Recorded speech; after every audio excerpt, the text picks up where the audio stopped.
Assembly हल्के से national conference और कांग्रेस अलायंस के उम्मीदवार जनाब राजेश परगोत्रा साहब, यहां मंच पर तमाम नेशनल कॉन्फ्रेंस और कांग्रेस के सीनियर लीडर हजरात, दोनों तंजीमों के यहाँ पे आए हुए औहदेदारान और वर्कर, भाइयों बहनों बुजुर्गों नौजवान साथियों, आप सबको मेरे तरफ से आदाब, अस्सलाम वालेकुम, नमस्कार और सत श्री अकाल। मैं 10 साल की इंतजार के बाद यहाँ दोबारा विजयपुर की सरजमीन पे आके असेंबली इलेक्शन में वोट मांगने का मौका मिला है हमें, लेकिन ये 10 साल ताली बजाने के लायक ही नहीं रहे।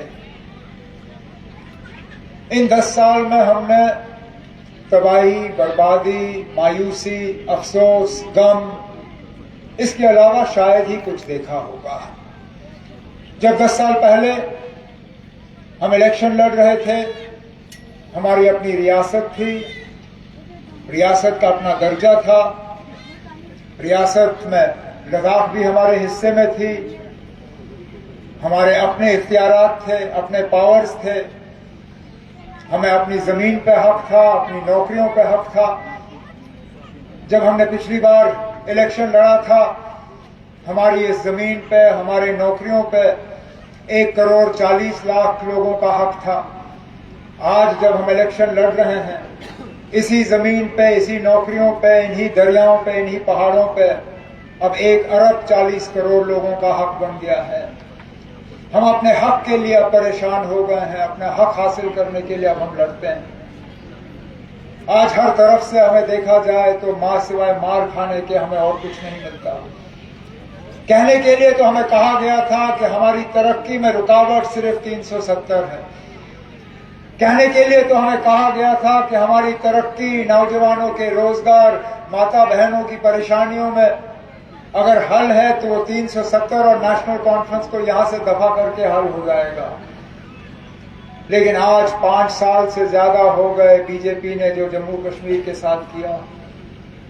मैं मजबूर होता हूं यहां पे पूछने पे कि खुदारा मुझे बताएं ना, आप कौन सा ऐसा वादा है उस वक्त का जो पूरा हुआ।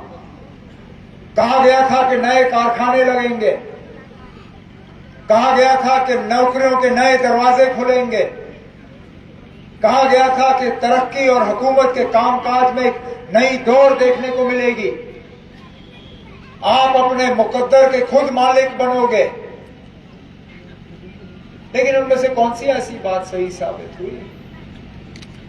आज देखें, नौजवान अपने नौकरी के लिए पछता रहा है।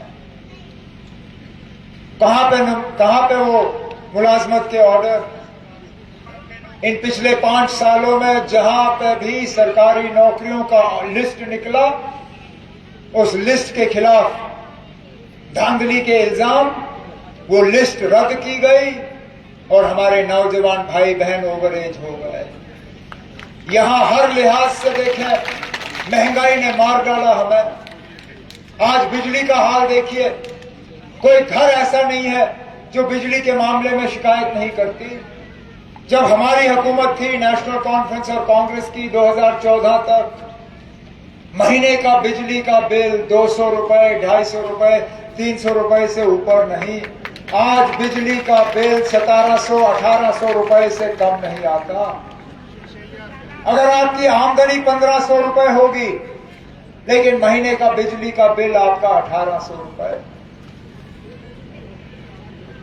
तभी तो जाके हमने अपने मैनिफेस्टो में आपके साथ वादे किए हैं।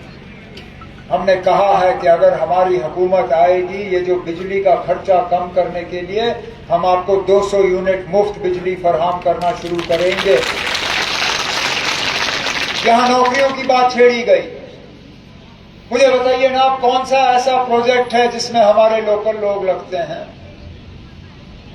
यहां काम कौन से कम हुए?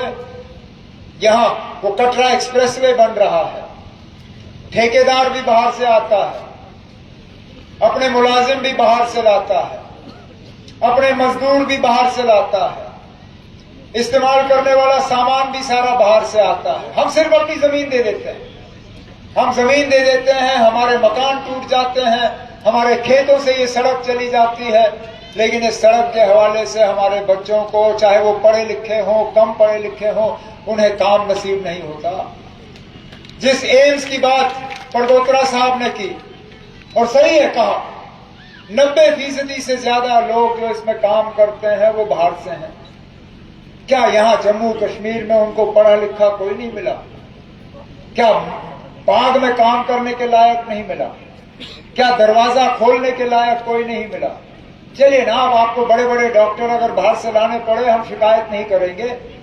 मुमकिन है यहां डॉक्टरों की कमी है, लेकिन यहां बेरोजगार नौजवानों की कमी नहीं है। अगर आपने मौका दिया होता वो काम करते, लेकिन आपने मौका ही नहीं दिया। लगाई आपने अस्पताल, यहां पे बड़ा शोर शराबा किया, देखो जी अस्पताल आया, लेकिन अस्पताल में काम करने वाले भी तो आपने बाहर से लाए तभी। और ये जिस तरह मेरे साथियों ने अपनी तकरीरों में कहा, यहां तो जनाब अब दरिया से रेत निकालने का भी हक हमारा नहीं रहा। दरिया से रेत निकालने का ठेका भी बाहर वाला लेता है। वो वक्त ऐसा था जब एक रेत की ट्रक जो है आप 4,000 रुपए में लेते थे, आज वही रेत का ट्रक जो है आपको 17,000 18,000 रुपए में मिलता है, क्योंकि ये लोग बाहर से आते हैं, रेत लेते हैं और यहां से चले जाते हैं। आप लोग कहीं के नहीं रहते। हमारे गुजर बकरवाल भाई जो बैठे हैं, तादाद इनकी कम होगी, लेकिन फॉरेस्ट राइट एक्ट के तहत जंगलों पे पहला हक जो है इनका था, इन्हें उस हक से भी महरूम रखा गया। हर लिहाज से आप देखें, महंगाई का जो दबाव हमारे ऊपर है। भाई साहब, मुझे वो दिन अच्छी तरह से याद है जब हमारे वजीर आजम प्रधानमंत्री साहब ने गैस के चूल्हे बांटे थे। कहा था कि आप लकड़ी जलाते हो, उससे आपकी सेहत पे असर पड़ता है, गैस के चूल्हे पे खाना बनाओ। आप गोबर जलाते हो, उससे आपकी सेहत पे असर पड़ता है, गैस का चूल्हा जलाओ। लेकिन उस वक्त ये बताना भूल गए थे कि गैस का चूल्हा जलाने के लिए गैस का सिलेंडर भी खरीदना पड़ता है, और सिलेंडर की कीमत हर महीने ये बढ़ाते रहेंगे। नतीजा ये निकला कि कई सारे ऐसे घर हैं जिन्होंने को चूल्हा तो मिला, लेकिन वो उस चूल्हा को जलाने के काबिल नहीं रहे। कपड़ा लगाया उस पर, घर में उस चूल्हे को सजावट के तौर पे इस्तेमाल किया।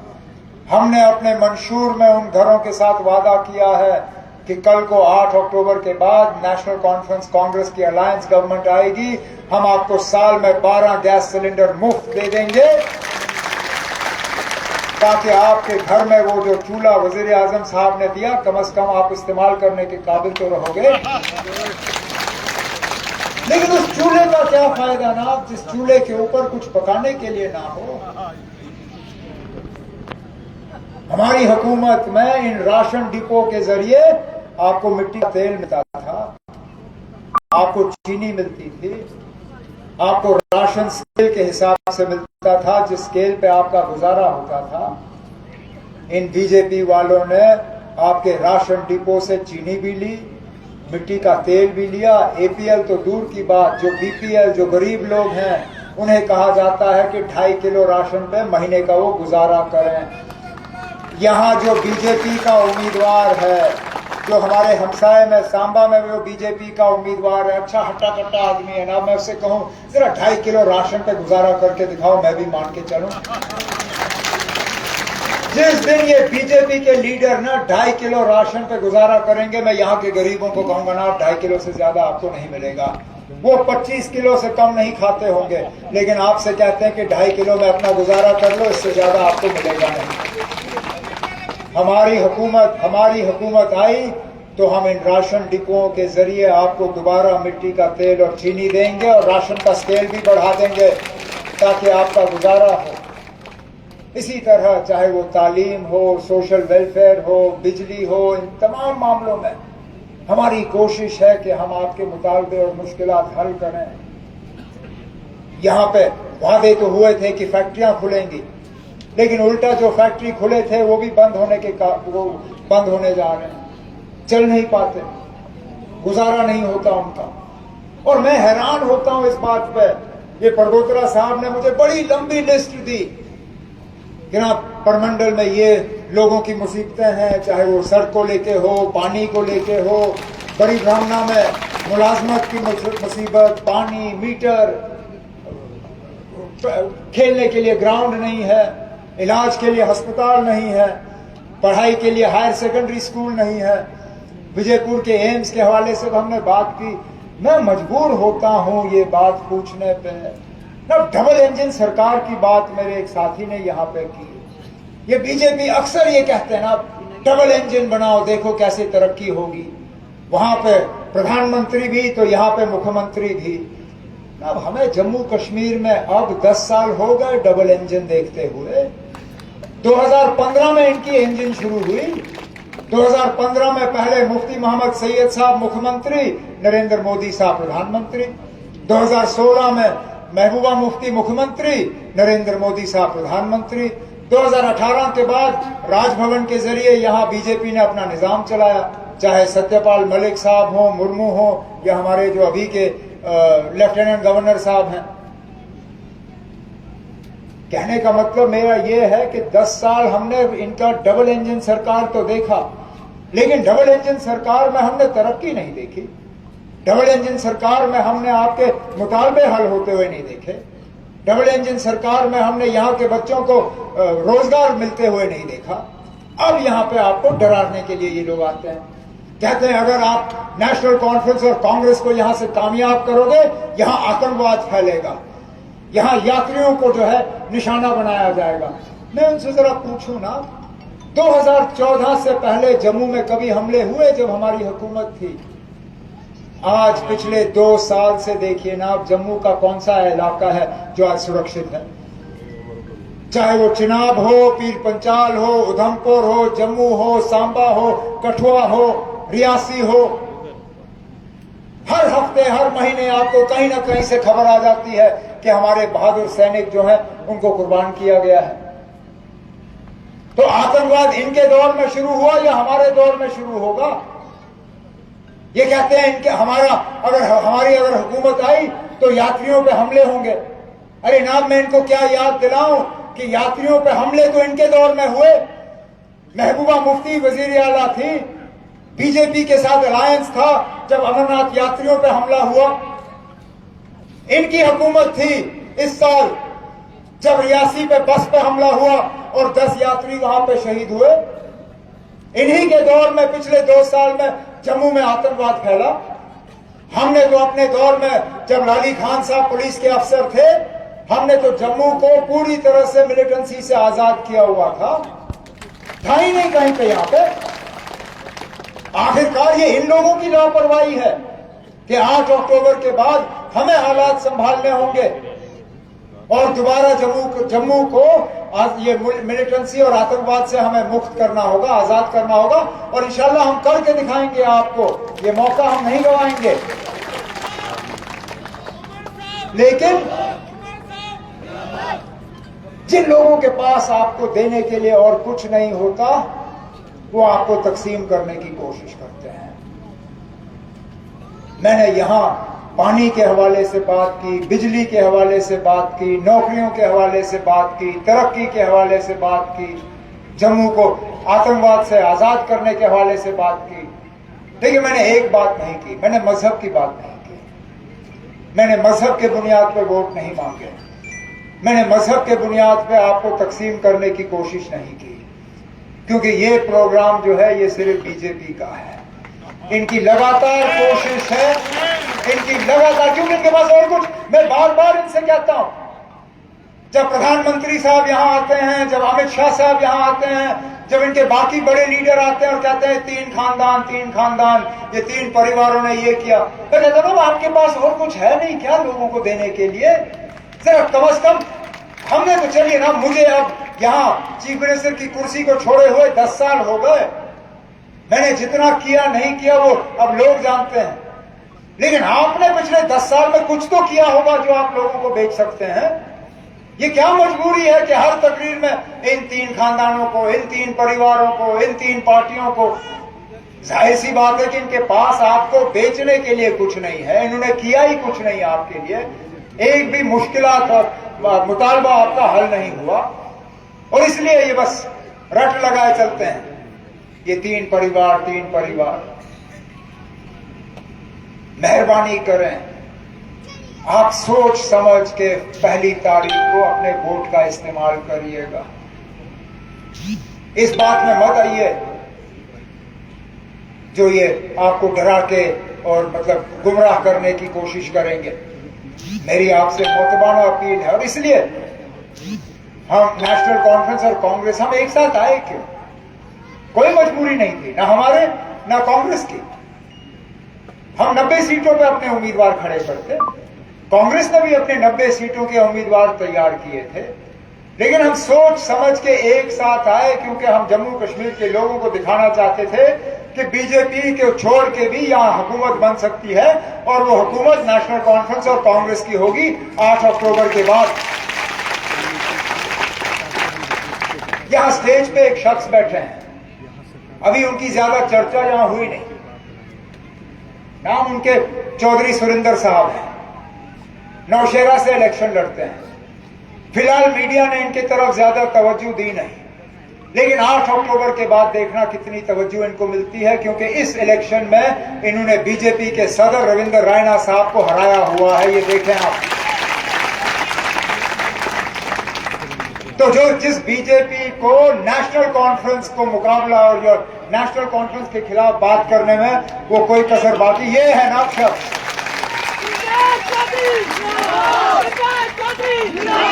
इनका चेहरा याद रखिएगा और ये दिन याद रखिएगा। 8 अक्टूबर को जब नतीजे निकलेंगे आप देखेंगे ये तो जीतेंगे। इन पे मैं आ जाऊंगा। इनके वोट अभी नहीं पड़े ना, तो अभी मुझे वोट मांगने हैं। चौधरी सुरेंद्र साहब के वोट पड़ गए, वो मशीन में, अब उसको कोई बदल नहीं सकता। लेकिन चेहरा याद रखिएगा, 8 अक्टूबर को पता चलेगा बीजेपी। बैठे बिमला जी। जो बीजेपी थकती नहीं है नेशनल कॉन्फ्रेंस और कांग्रेस को निशाना बनाने में, वो अपने सदर को बचा नहीं पाए तो हमारा क्या बिगाड़ेंगे वो। तो मेहरबानी करिएगा, यहां पे विजयपुर से आपने सिर्फ एक ही उम्मीदवार को कामयाब करना है, वो नेशनल कॉन्फ्रेंस कांग्रेस के मुश्तरका उम्मीदवार, हमारे अलायंस के उम्मीदवार जनाब राजेश परगोत्रा साहब भी मेरे साथ यहां खड़े हैं। ये आपकी नुमाइंदगी करेंगे, ये आपके लिए मेहनत करेंगे, ये आपके मुतालबे हल करेंगे और ये तय करेंगे कि हमने जो मंशूर में आपके साथ वादे किए हैं, आपके रोजमर्रा के मुतालबों को और मुश्किलातों को कम करने के लिए, इनकी पूरी मेहनत पहले दिन से होगी। आपने सिर्फ एक दिन मेहनत करनी है। मैं जानता हूं गर्मी भी बहुत है, इस गर्मी ने परेशान भी आपको बहुत किया है और इसलिए मैं अब ज्यादा बोलूंगा नहीं, लेकिन एक दिन आपने 1 तारीख को आपने मेहनत करनी है, पोलिंग बूथ में जाना है और बटन दबाना है। उसके बाद अगले 5 साल के लिए परगोत्रा साहब दिन रात आपकी खिदमत करेंगे, आपके लिए मेहनत करेंगे और आपके मुतालबे और मुश्किलात जो हैं वो हल करेंगे। इस उम्मीद के साथ कि 8 अक्टूबर को जब नतीजे निकलेंगे तो उनमें कामयाब उम्मीदवारों में जनाब राजेश परगोत्रा साहब का नाम सबसे पहले वहां से ऐलान होगा। मैं राजेश जी आपको, आपके साथियों को इस कामयाब और बड़े अच्छे प्रोग्राम के लिए मुबारक करता हूं और ये उम्मीद करता हूं कि आप अपने कीमती वोट से जनाब राजेश परगोत्रा साहब को अपनी खिदमत और नुमाइंदगी करने का मौका देंगे। इन्हीं अल्फाजों के साथ बहुत बहुत शुक्रिया। जय हिंद, जय जम्मू कश्मीर।